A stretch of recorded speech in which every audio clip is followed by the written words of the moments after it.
So, are you ready for this? Are you ready? I said, are you ready? Oh, I'm ready. Good, because we're going to talk about Cronos. And other stuff. But mostly Cronos.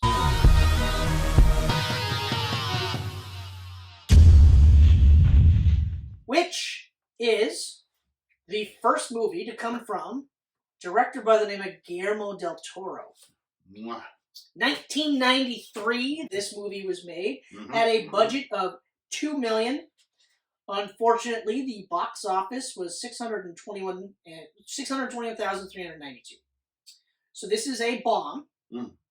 But every single critic that watched this movie had stated this should have had a wider release. Oh, yeah. It bombed because the release was limited. It should have had a wider release because, spoilers, this movie is fucking awesome. So good. If you're a vampire fan and you have not watched this movie, you have to watch this movie. Even though you could argue that technically they're not vampires in this movie. Yeah. You could argue that.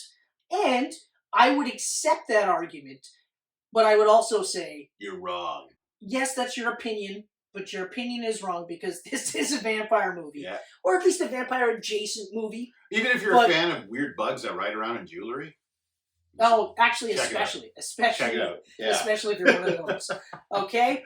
So, director, like I said, but also writer, Guillermo del Toro. So he did double duty here. The cast is predominantly Mexican.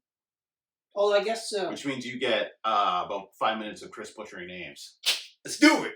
Well, let's see. We've got Jesus Gris, who is played by Federico Lupi. We've got Angel de la Guardia, played by, shockingly, Ron Perlman. I saw him, and I was like, of course he's in a Guillermo del Toro movie. Like, is this a joke? They started right from day one. You know, and then I was like, well, it's like Raimi and Bruce Campbell, so keep up the good work, guys.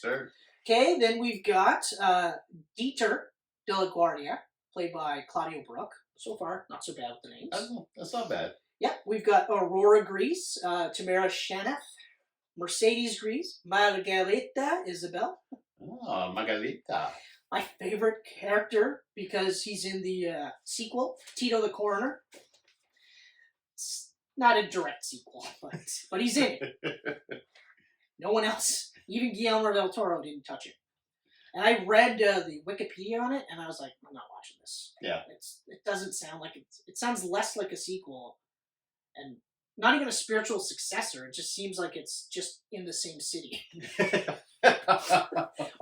or at least later on that the night. Same area that Tito the Coroner has. But anyway, so Tito the Coroner, Danielle Jimenez Gacho. Then we have the Alchemist, Mario Ivan Martinez, Manuelito, who this guy is, Fornezio de Bernal, and the narrator, Jorge Martinez de Hoyos. I feel like you did really well. I feel like I did too because these aren't Japanese or Korean names. Yeah, Korean names okay, are... Cool. So the story is Jesus is an antique store owner and finds a mechanical device in a statue created by the alchemist that will allow him to live forever, but he must, A, give blood and eventually consume blood. So no vampire bites or anything like that, but... You know, like I said, vampire adjacent. Yeah. Vampire adjacent. Yeah. So, one of the things that I really, right out of the gates, liked is the fact that this is a very different take on vampirism. Oh, yeah. Crazy different take. Like, there's no count, no direct lineage to anything. It's not even a vampire bite. It's just the alchemist either created this thing, somehow came across it, realized that this fucking jewel that you hold in your hand, and at some point it clasps itself on you. You can put it wherever. They start off with the hand, and then a little needle goes in, And we find out, like, at the beginning, that there's an insect inside, which may or may not be a god, and it consumes blood. It needs to, but it also bestows upon you. Well, you can't die. Yeah. So if you do, you come back, and eventually, disgustingly, I might add, you end up getting porcelain skin underneath a disgustingly large layer of your skin. Like you have to. So, but yeah, but you get all the trappings of being a vampire. You become more youthful. You can't go out during the day. Yep. You know, and then you have to consume blood. And the other thing I liked was, and there was a couple of movies in our vampire stuff that did this, but they treated the vampirism like a junkie. Mm-hmm. You know? Yeah. Like it wasn't just like it wasn't a dignified like, well, I just like go out and I pick a rapist and I kill him. It was just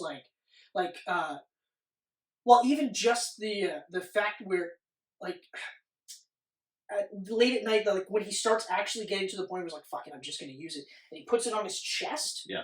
Like the whole scene is treated like he's in the bathroom. 100%. Tightening it up, getting the vein ready, because he's like in secret. He's just like, oh, and then he's just like, and then he's like, oh, like just getting off on it because like he's getting that feeling again, right? Yep. So he's fucking taking the hit, which I was really, really surprised by. There was nothing romantic about being a vampire. No. And almost every single one of the movies that we've reviewed for this, that's how they treated it. I was very surprised by this. I was just taken aback. And also, like, how quickly Jesus goes from, like, I can't consume blood, right, to immediately being like, I'm going to lick it off the floor. He was literally like Geppetto. Yeah. And then just, like, what the fuck happened to Geppetto? He had that one sequence where he was just like, holy fuck, like, that's weird. And then he's like, don't touch this to his granddaughter. He's like, don't touch this. Stay away from this. And then, like, the next day he's like, oh, I'm looking a little bit younger. Yeah. I feel fucking good. Right here. I don't give a shit. This is awesome. Oh, and he's like in the bathroom, and they're like, hey, so we're going to leave. And she's like, yeah, I just got to clean up in here. And I'm like, how fucking long was he in there for? And yeah. And it's straight up like a junkie move where they're like, oh, well, Ken's in the bathroom again. Yeah. You know what he's doing. Taking a massive dump. Yep. Mm-hmm. Totally not fucking taking another hit, but it's just like, fuck, this is crazy. Crazy shit the way they did it. The other part that I thought was really cool was how the granddaughter was helping her grandfather. Yes. And it felt like we had like a familiar in the making, or like a Renfield, the human helper that will help their vampire master.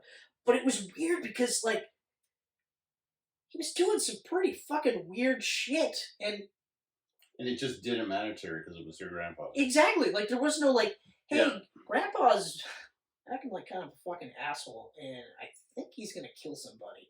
No, it was just like, I'm here for you. Yeah. I got you. If you need to kill someone, I will help you. I will do the best I can because I'm a fucking child. Yep. And even though you're bringing me around in like some really weird places, like when he brings her to Dieter, and I was like, and he slides her into the hole, like, and then walks in the door, and I was like, why did you stuck your granddaughter? Why wouldn't you just leave her at home? Yeah.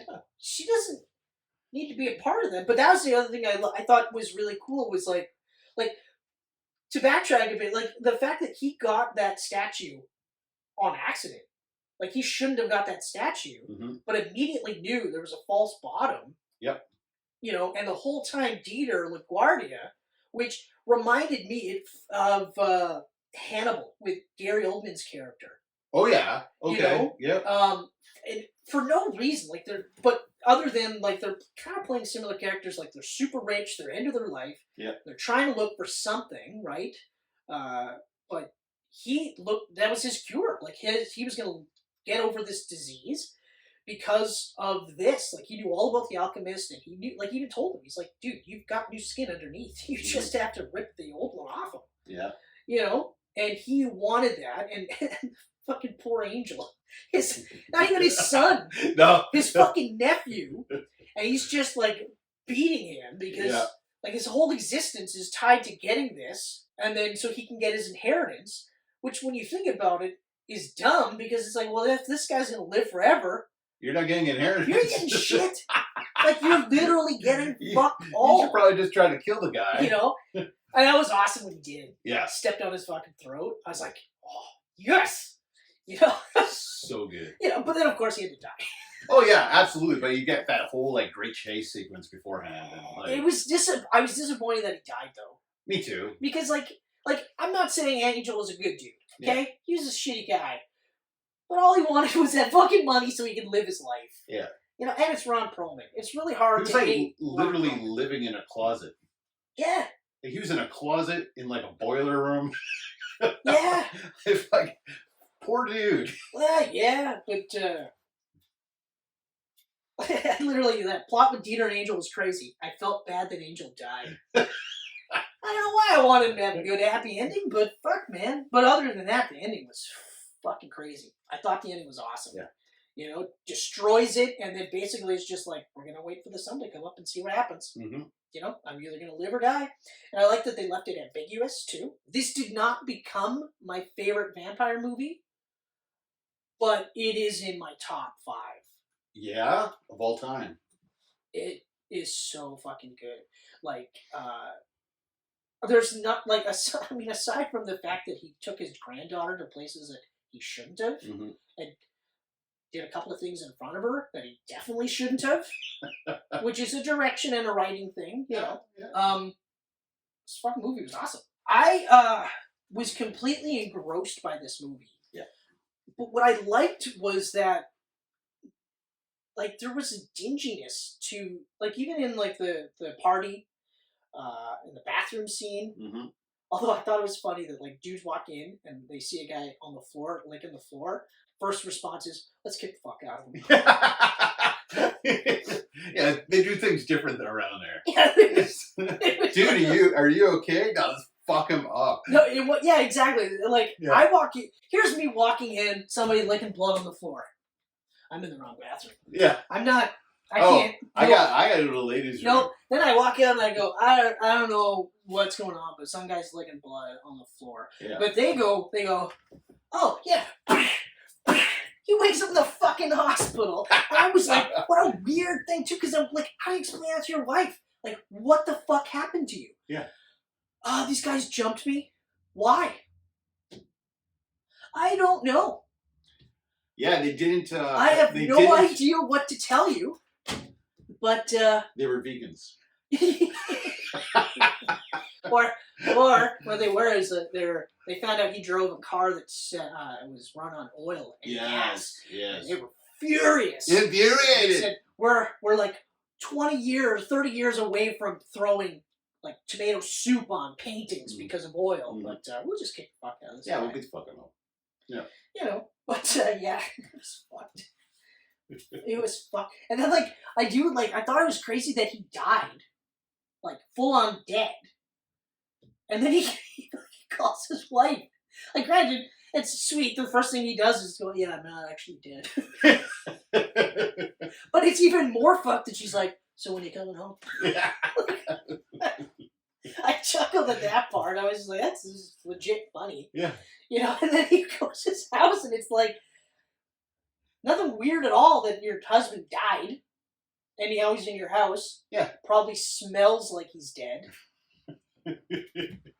You know? And even like, I mean, the visual, like when he's ripping parts of it off, like I said, like it's a chunk. It's not just like, Yeah. you can see the actual, how much fucking flesh and muscle he had to get to the porcelain skin. And then it's jarring. Like, I was just like, oh, man. And that's the other thing that I thought was really cool was, like, again, we're looking at a different take of vampires. They're not gorgeous, beautiful-looking things. No. They're fucking freaky weirdos that you wouldn't be like... Fucking gross. Yeah. Like, you wouldn't be sitting there like, there would be none of this, like, Edward and what's-her-face. Yeah. They're literally a corpse. Yeah. You're talking to a corpse. And, like, but even with the porcelain skin...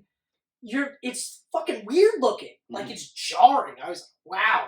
really cool that they went that route. Yeah, it was really neat. It had that Phantom of the Opera look to it, eh? Yeah, like I was just, oh man. And I mean, like, it's weird, like, the visuals for me is so, like, small because it's not like there's shots that really stand out that I was like, wow, this is incredible. Like, Yeah. or like the cinematography is just mind blowing. And yet I couldn't look away. You know, like it was, but I mean, it is Guillermo del Toro. Oh, yeah. In his first, like, director role. And it's just like, holy shit. Like, the guy's eye is incredible. Like, It's so easy to see why he got, like, well, he did Mimic after this, but why he got to Blade 2. Yeah. You know. And the Hellboy stuff. Hellboy. Especially Hellboy 2. Like, the first Hellboy, I love. I think it's awesome. Second trumps it. Yeah, like, you know, it's like the second just, or the first is awesome, but the second that's the is thing. just, like, it's just, but like leaps and bounds better. Yeah, it's and I love that they sat there and said, yeah, we're gonna let you decide this world. Yeah, you don't have to go and poach, like, do shot for shot remakes of Mignola's work. Yeah, you decide how you want this to look. Which was the thing with the first movie. He was playing closer to the source material there. Hellboy 2, that's a Del Toro movie. Yeah, exactly. But but that's the thing, and I also love that Mignola was just like, well, fucking do it, because like he gets it that it's like a different medium, so you can do different things, and yeah.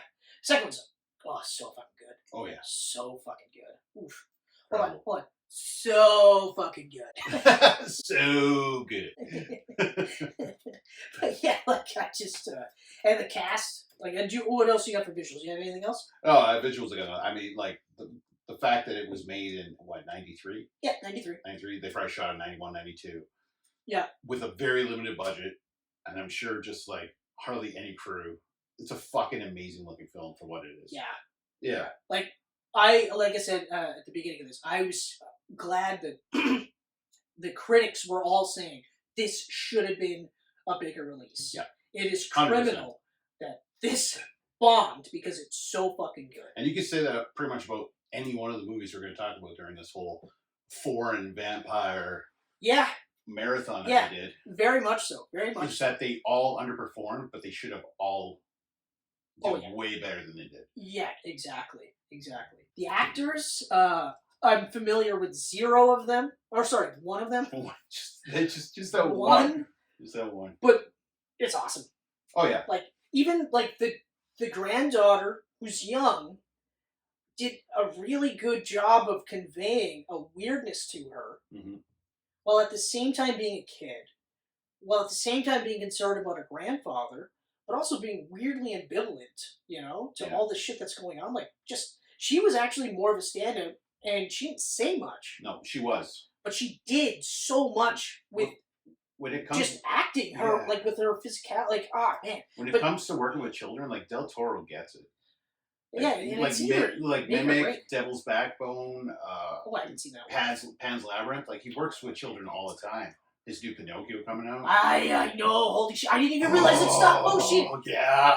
I saw the the poster. Took 1,000 days to do. I saw the poster. I was like, whoa, that looks crazy. Yeah. And then when I found out it was stop motion, I was like, oh, you sons of bitches! He's been working on it for 18 years. Sons of bitches, you got me. Yeah. You got me. Yeah. Oh man. But yeah, like I can't say anything other than they were just awesome. Like chemistry through the roof on like everybody. Yep. Everybody, even the chemistry between uncle and nephew, really good. Like, you could feel how much he fucking hates his uncle. Oh yeah. And you could feel how much Dieter hates his fucking nephew, but he has no one else that's willing to do this crazy, insane thing for him. But fuck, so good, and then Jesus, like, the entire movie hinged on him.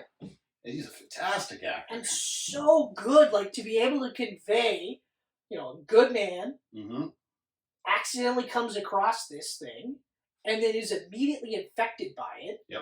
And then trying his best to trying not to be this horrible person, and then realizes, nah, fuck it, I'm gonna do it.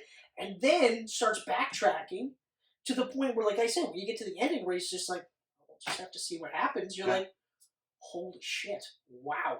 Like, fuck, man. So good. So good. So good. Yeah. I can't really, oh man. It is insane that this is his first film. Yeah. The confidence. We've talked about this before. When a director has confidence, you can tell. Mm-hmm. You can tell right away. You can also tell when they don't have confidence. Exactly. Okay? Yeah. The way, like, the confidence in which the story itself and how it is presented was phenomenal. Yeah. He knew what he wanted to convey, and he managed to do that with the budget that he was able to get. And, like I said right at the beginning, there's nothing, like, aside from the little, like, weird things that they did with the daughter, just the things that she was able to see and the stuff you knew she was going to do, that part there aside, I wouldn't remove it, though. Yeah. I can't, because it's still part of the story. So it's like, would you cut this? Would you? No, I wouldn't fucking touch this. That's the story. I wouldn't fucking touch this. And you're right. There's so much confidence in the work here. And that's just like, it's that group of directors from that time, right? That late 80s to early 90s, right? We got Del Toro, we got Tarantino and Rodriguez and Linklater and Raimi. Yeah. Like Kevin Smith. Like, they all came in at the same time. They knew what they wanted. Yeah. And they did what they could to get it. Mm-hmm. And again, like Kevin Smith, you watch Clerks, there's nothing but confidence in that movie. Oh, 100%. And which is ridiculous because it's a fucking, like, indie black and white movie with nobody. Just people standing around talking. Yeah. It's a talking movie. Yeah. Nothing really happens ever. And the conversations are fucked. Yeah. They are fucked. I learned what a snowball is. You guys that watch the movie know. The ones that don't, watch the movie. But yeah, like, fuck, man. So like I said, like, overall for me, like, unless you got more to add for the direction. No, I don't got, I mean, it's Del Toro. And like, being first Del Toro, like, watching this, if I would have watched this in 93 when it came out, I would have been like, I'm watching everything this guy does for the rest of my life. Exactly. Fortunately, I didn't get introduced to him until, like, I might have watched Mimic before Blade 2, but I didn't really... I watched Mimic before Blade 2. I didn't really but I didn't pay attention to him until Blade 2. It was just, movie looked cool. Yeah. Watched the movie. It was awesome, but it wasn't like, it was awesome because of that guy, Mm-hmm. You return to it because of Blade 2. Yeah. Because you're like, holy shit, Blade 2 is awesome. That kid's so fucking good. And then you're like, oh yeah, that's right, Mimic. And then you watch Mimic and you're like, yeah, now I get it. Now I get it. Now I totally get it. Mimic is fucked. And then you're like, how about I just watch everything that you make? Although I've said that, there's a few that I've missed. Like Crimson Peak I didn't watch. Oh, it's so which fucking I should have. I don't know why I didn't. So fucking good. But no, like, it was Pacific Rim. But Pacific Rim was coming out. And I was watching all the behind the scenes stuff with Del Toro and everything. I was just like, I love this guy's mind.